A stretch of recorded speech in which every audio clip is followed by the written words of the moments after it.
No deadbeats allowed at Christmas this year, so we're only having your sister and her family, my dad sneered. 2 weeks later, the deadbeat they disowned hosted everyone at his $8 million mountain lodge. Guess whose Christmas got ruined?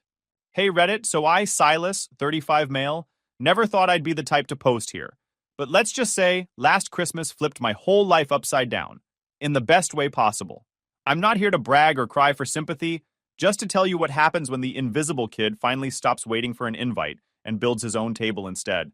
Buckle up, it gets interesting. My phone buzzed just after sunrise, the screen lighting up with my dad's name. We're keeping Christmas small. No deadbeats this year, so it'll only be your sister and her family. I stared at it for a second, reread it twice, then typed back, got it. Enjoy yourselves. Short, polite, civilized. The kind of reply that says I don't care when, in reality, it hits like a slow punch to the ribs. I set the phone down on the kitchen counter and let the silence sit there. Same pattern, different year. Marcy and her picture-perfect life, the family star since day one, and me, the side character they kept forgetting was in the scene. The first time it hit me, I was 13. I just won a regional robotics contest. Built a machine that could move blocks by voice command. Basic, but for a teenager in a garage, it was a miracle. I came running into the living room, certificate in one hand, grease still on my fingers, heart pounding like I'd cracked the code to NASA. Dad barely looked up from his newspaper. That's nice, Silas. Marcy's solo went great last night. Her teacher said she might audition for Juilliard someday. Mom gasped like he'd announced world peace. Oh, we have to record it for her portfolio. My certificate ended up under a pile of bills on the counter, where it stayed until I eventually threw it out myself. Then there was the drone. I built it from scratch using parts from old RC toys, programmed it to hover, and respond to basic commands. I thought maybe, just maybe, this would finally impress them. I called Mom out to the yard. She watched it lift off, blinked once, said, "Neat, Silas." Then, without missing a beat, added, "Oh, Marcy's debate team made nationals. We're flying out to see her." That one stung. Not because I wanted praise, but because it confirmed what I already knew. Marcy could sneeze and they'd write it in the family newsletter. I could invent teleportation and they'd ask me to keep it down while she practiced her scales. But the one that burned itself into my brain came a little later. I was in the garage, testing another one of my ridiculous projects, as Dad liked to call them. A small wheeled robot that could follow light signals. I had cables all over the floor, half a dozen LEDs blinking in different colors. Marcy came in, scrolling through her phone, wearing one of those oversized scarves she loved. I told her to watch out. She didn't even look down, just walked straight across and tripped over a wire. Next thing I knew, she was screaming, holding her ankle. Dad came running like I'd shot her. "What the hell, Silas?" he yelled. I told her to watch her step. You could have killed her. Look at this mess. Cords everywhere. Tools on the floor. Mom appeared next, dramatic as ever. "We're taking her to urgent care.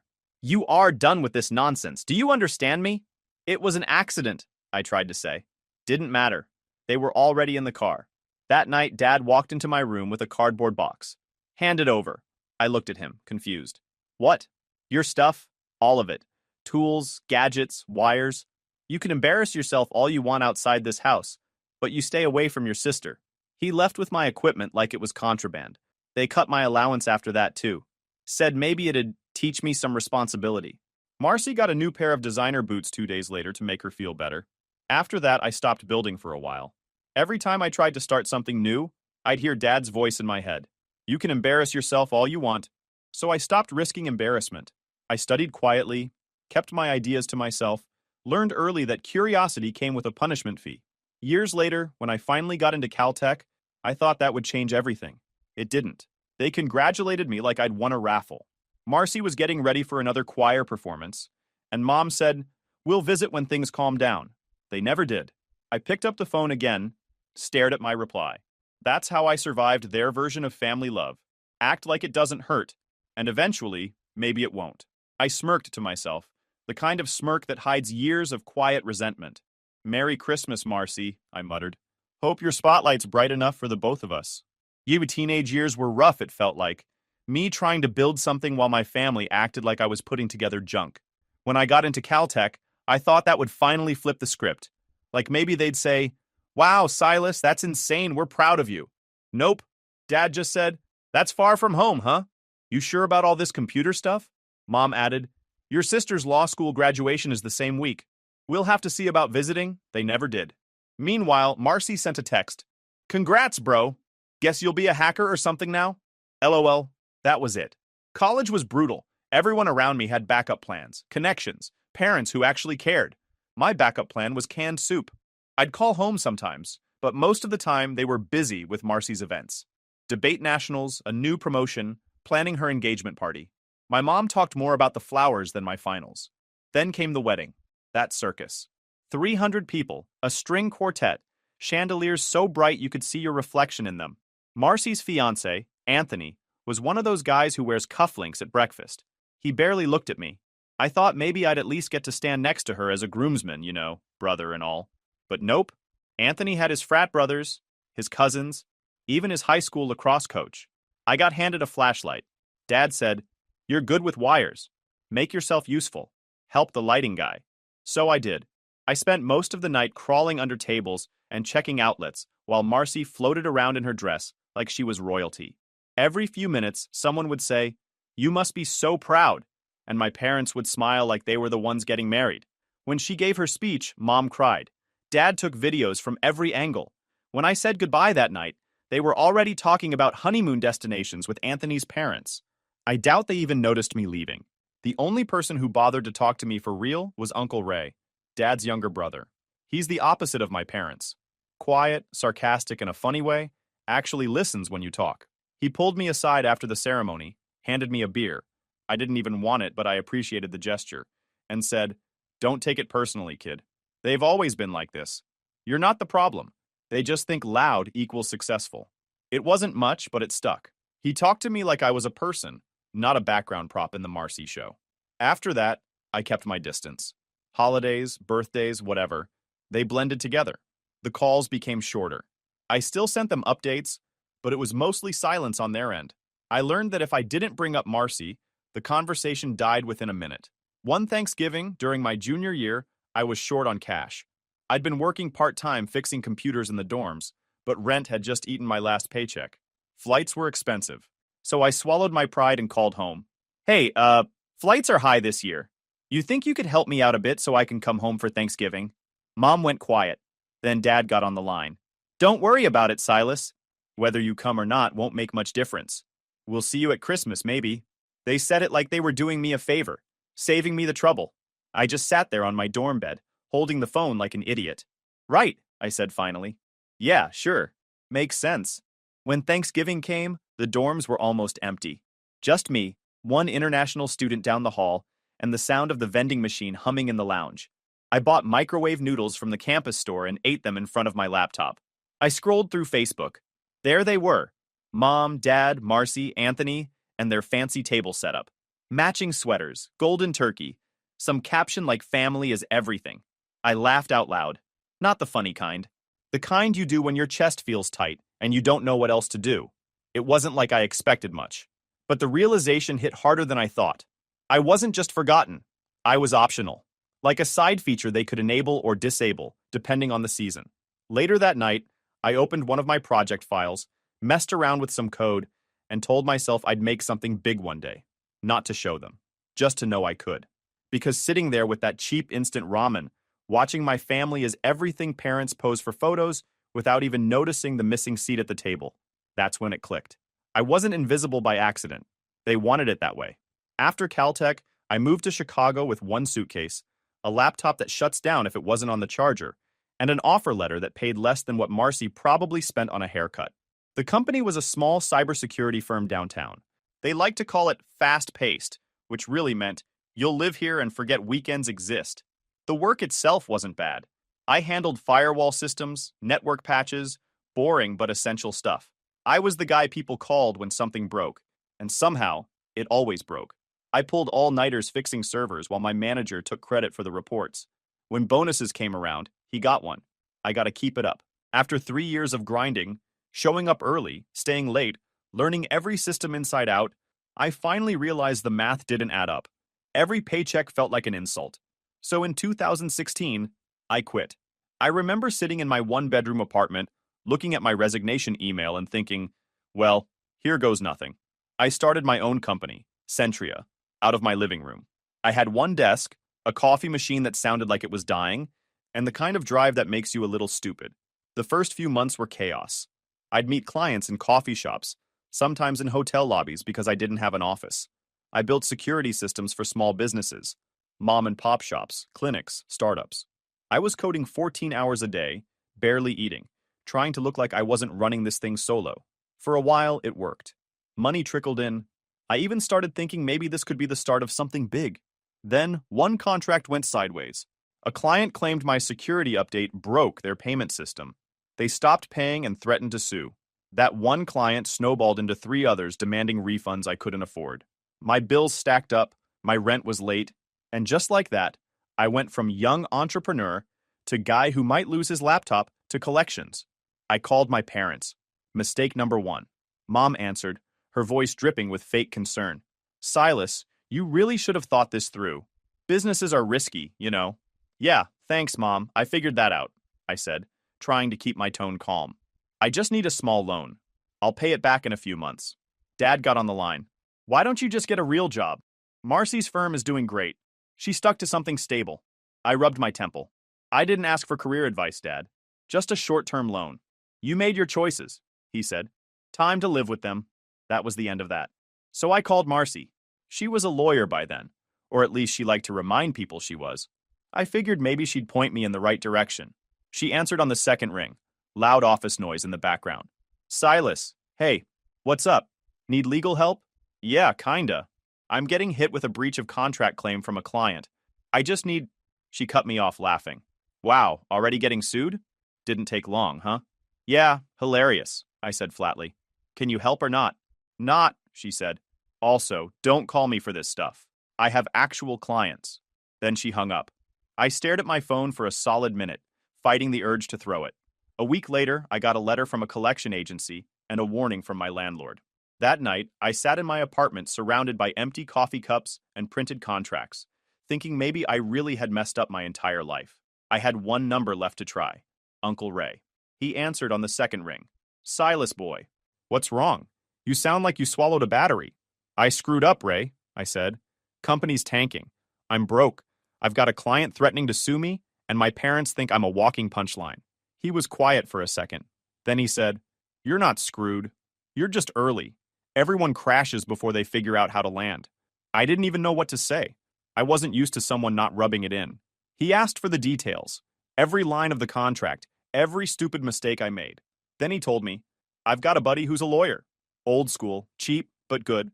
I'll have him call you. And Silas's? Yeah. Don't give up. You've got brains, kid. You just need better people around you. I'll wire you something to keep the lights on. I almost told him not to, but when you're living off vending machine snacks, pride doesn't pay rent. The money hit my account the next morning. Enough to breathe. The lawyer handled the claim, got the case settled quietly. When I called to thank Ray, he said, Now that that's handled, stop wasting time feeling sorry for yourself. I've got a few connections who might actually appreciate what you can do. Let me make a few calls. For the first time in years, someone wasn't telling me I was a disappointment.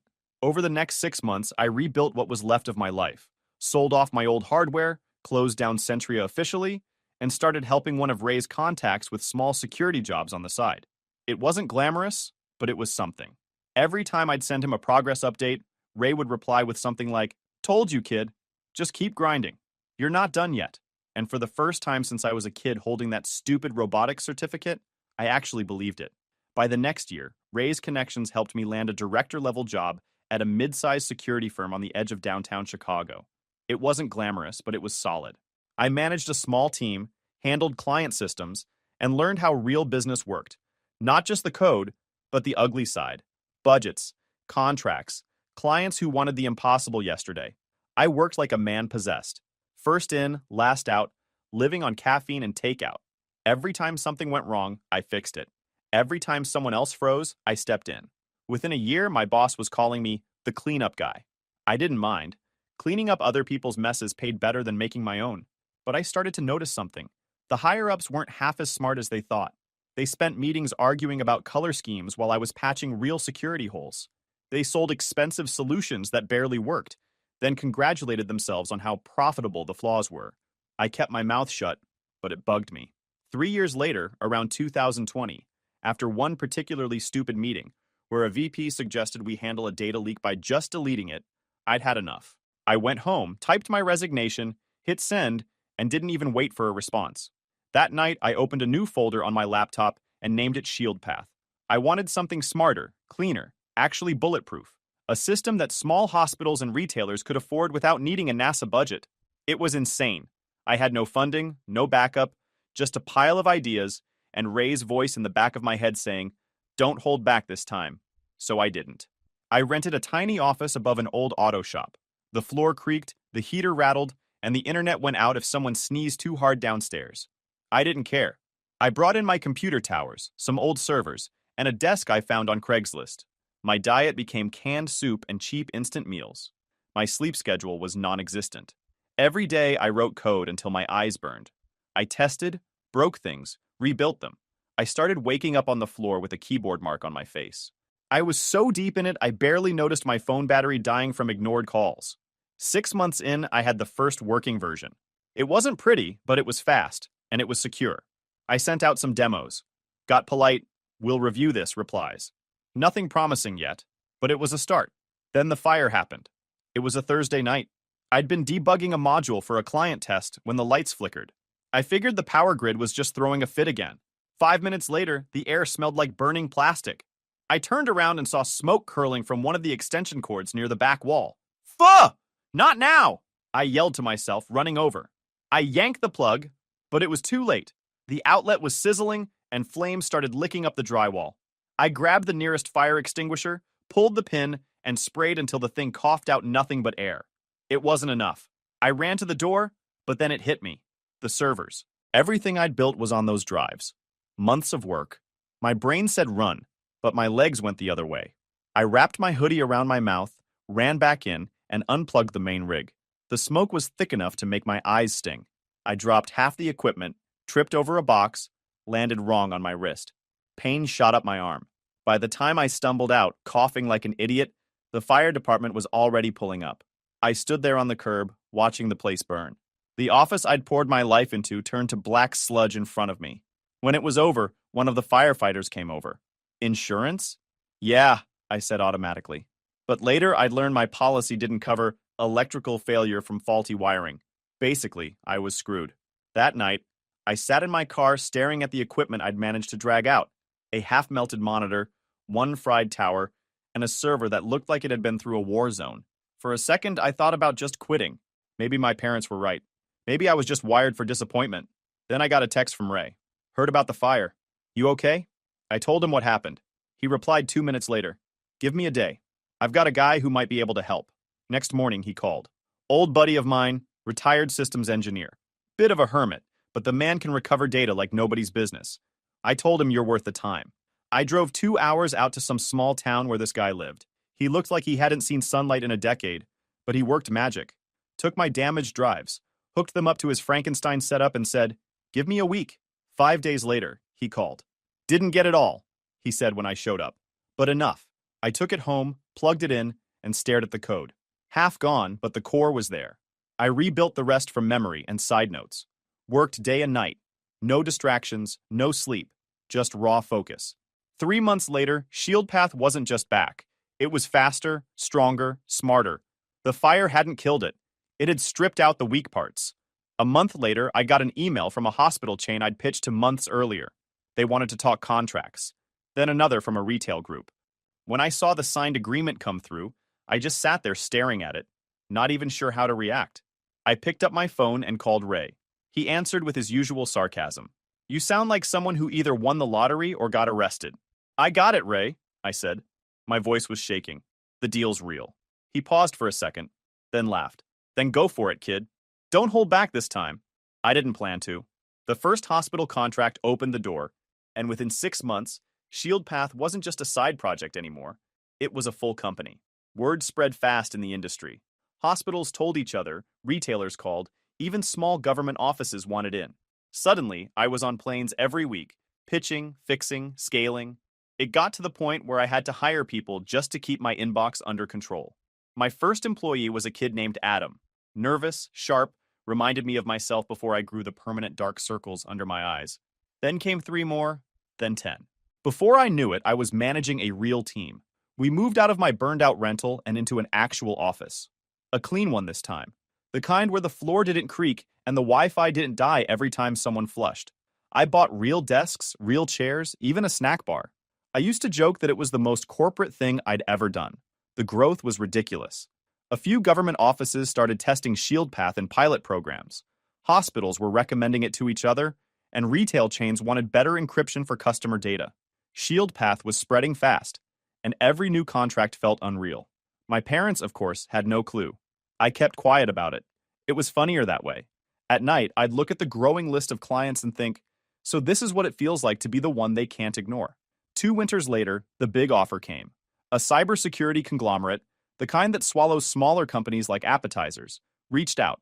They wanted to buy ShieldPath outright, $50 million. I thought it was a prank at first. I reread the email 4 times before forwarding it to my lawyer. He confirmed it was legit. When the deal went through, I sat in the glass-walled conference room, staring at the final paperwork. The signatures looked fake, like they belonged to someone else. Everyone was shaking my hand, congratulating me, and I was just trying to process the fact that I wasn't broke anymore. I wasn't nothing anymore. Before signing, I called Uncle Ray. "Ray," I said, "I'm about to make you laugh." He groaned. "If this is another one of your security jokes, spare me." "No," I said, smiling. "Remember when you said I'd figure out how to land after crashing? You were right. ShieldPath's being bought out. $50 million. Silence. Then a long whistle. "Well, damn, kid. I was expecting good news, not a Bond villain announcement." I laughed. "You kept me afloat when everyone else bailed. I didn't forget. I already set aside a chunk for you. After the deal closes, you'll get your share. You're officially my partner in this mess." "Silas, that's your money." "It's our money." I cut him off. "You backed me when nobody else did. You earned it." For once, he didn't have a comeback. Just said, "You're a good man, kid," in that gruff voice that sounded like it was allergic to compliments. When I left that meeting, I didn't celebrate. I didn't go buy cars or throw parties. I went home, sat on the couch, and stared at my bank app like it was mocking me. $50 million. You'd think I'd feel unstoppable. Instead, I felt weirdly quiet inside. A week later, I bought a mountainside penthouse lodge in Colorado. It was halfway up a mountain, all glass and dark wood. The kind of place where the silence has weight to it. Floor-to-ceiling windows that overlooked a valley dusted in snow. I didn't buy it for the flex. I bought it because I wanted space, the kind my family never gave me. I designed everything myself. Picked the furniture, the lights, even the hardware finishes. It wasn't fancy for show. It was efficient, smart, clean. I hired a property manager named Layla, ex-hotel operations type, very organized, no nonsense. She ran the place better than most CEOs. Every morning, I'd stand by those windows with coffee in hand, watching the snow pile up and the fog slide through the trees. It was the exact opposite of my old apartment. Quiet, calm, peaceful. For the first time, I could hear myself think. Life felt stable. Work was solid, money wasn't an issue, and Ray and I talked almost every day. The company's transition went smoothly, and I had enough investments to keep me comfortable forever. All these events lead to the Christmas text day, the "We're keeping Christmas small." No Deadbeats this year, so it'll only be your sister and her family. Same tone, same pattern, like I was some coworker they were politely excluding from a group lunch. I actually laughed out loud this time, not bitterly, just that short, sharp kind of laugh that comes from realizing some people never change. I remember standing next to the window. The mountains looked endless, the snow reflecting every bit of light like the world was made of glass. Down below, my driveway curved through pine trees like something out of a postcard. I stood there holding my phone, thinking about every year they'd done this. Every family-only event, every last-minute uninvite. Marcy's kids probably got matching sweaters. I got a text message. "Small Christmas," I muttered. Yeah, real small without the one person who actually made something of himself. I wasn't the quiet kid begging for approval anymore. I wasn't the one fixing lights at Marcy's wedding or asking for flight money. I'd built something from scratch, from ashes and burned out wiring, and now I had everything they said I couldn't have. So I set the phone down, took another sip of coffee, and smirked at my reflection in the window. If they didn't want me at their table, fine. This year, I'd build my own, and make sure it was one they'd never be invited to again. I called Uncle Ray first. He picked up on the second ring. Same gruff voice. "If you're calling to complain about your parents, get in line."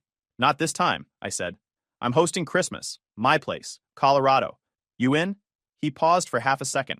Hell yes, I'm in. I'll bring Clara and whoever else isn't allergic to snow. Perfect, I said. Bring everyone. Next, I called Aunt Susie. Then cousins I hadn't seen since high school. Old Caltech friends. Even a few of my first Shield Path employees who stuck around through the rough days. Every single one said yes, no hesitation. The next few days were chaos. I had Layla handle the logistics. Flights, cars, rooms. She was a machine. By the time she was done, I had a full guest list, private shuttles, and enough food planned to feed a small army. The kitchen looked like a cooking show, the kind with 6 ovens and not enough swear words. By Christmas Eve, the lodge was alive. Luggage stacked by the door, laughter echoing off the walls, people I hadn't seen in years hugging like no time had passed. Uncle Ray walked in first, snow on his jacket, grinning like a kid. Kid, he said, looking around. You undersold it. This place looks like a movie set? Yeah, I said, smirking. Except the script's actually good this time. He laughed, clapped me on the back, and started introducing me to half the relatives I barely remembered. My cousin's kids ran around, sliding on the wood floors. The fireplace roared, music played, and for once, nobody was walking on eggshells. Then the phone started ringing. One of my cousins, Mark, looked down at his screen and said, it's your dad. Answer it, I said, already knowing how this would go. Mark put it on speaker. Hey, Uncle Jerry! Merry Christmas! Mark, where are you guys? We've been waiting all morning. Marcy's kids are opening presents. Mark glanced at me, half smiling. Oh, we're at Silas's place. Colorado. It's amazing up here. Dead silence. Then Dad's voice, sharp. You're where? At Silas's lodge, Mark said, trying not to laugh.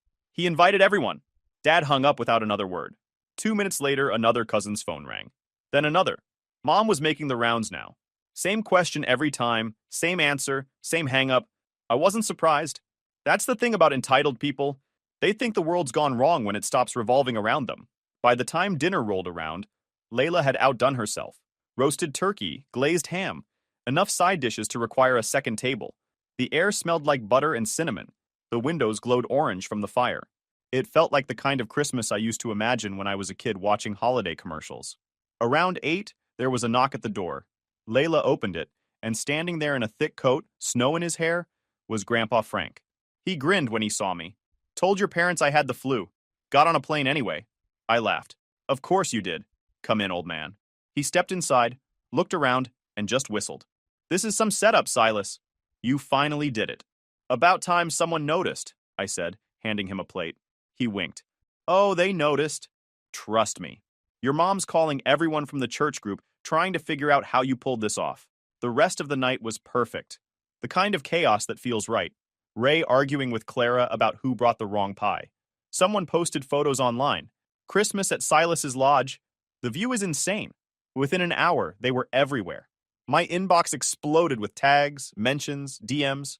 Around 10, my phone buzzed with a text. From Marcy. Holy crap. That's your place? I stared at it for a second, then typed back, Yep, small Christmas this year.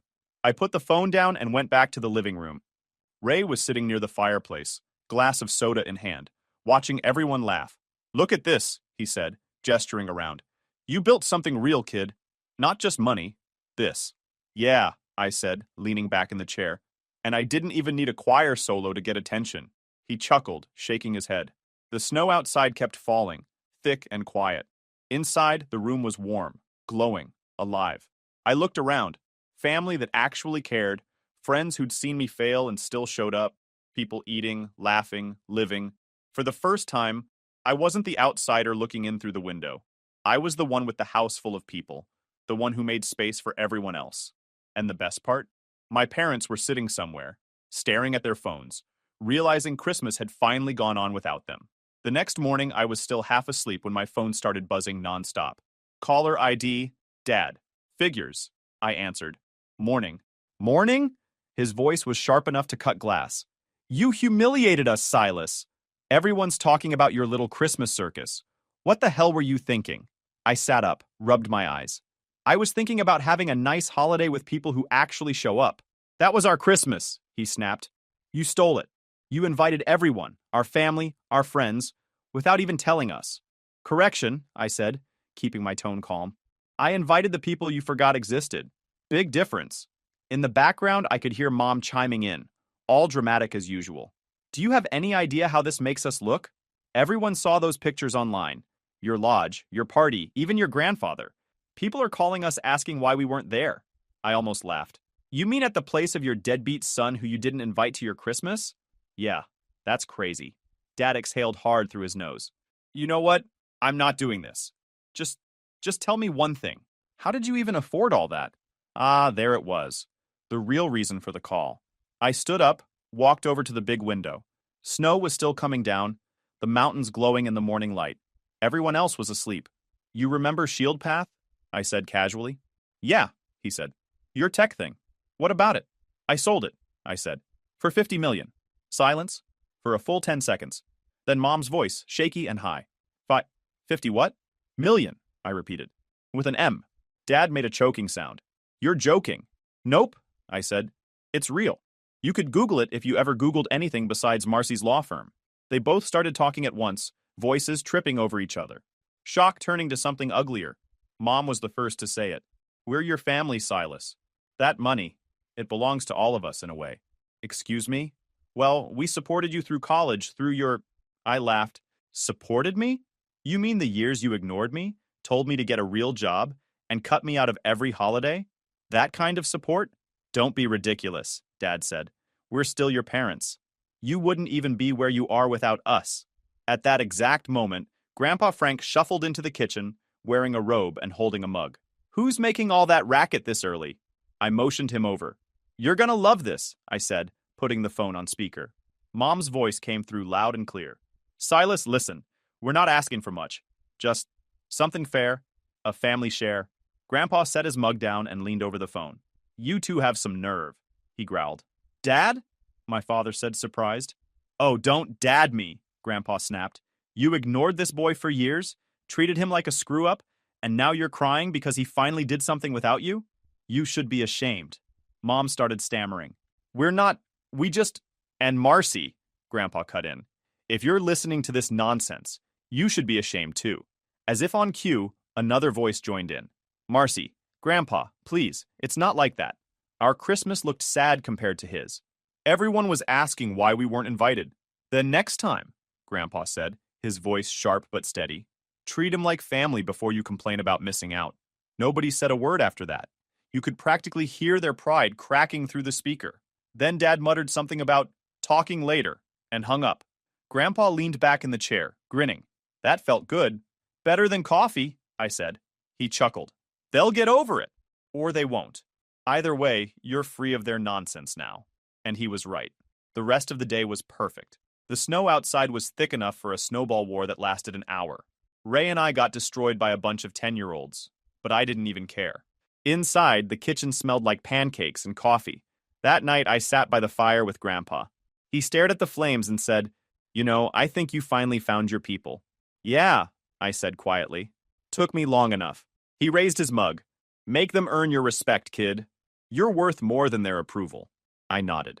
Later, when I checked my phone before bed, there was a new message from Marcy. I'm sorry, Silas. I really am.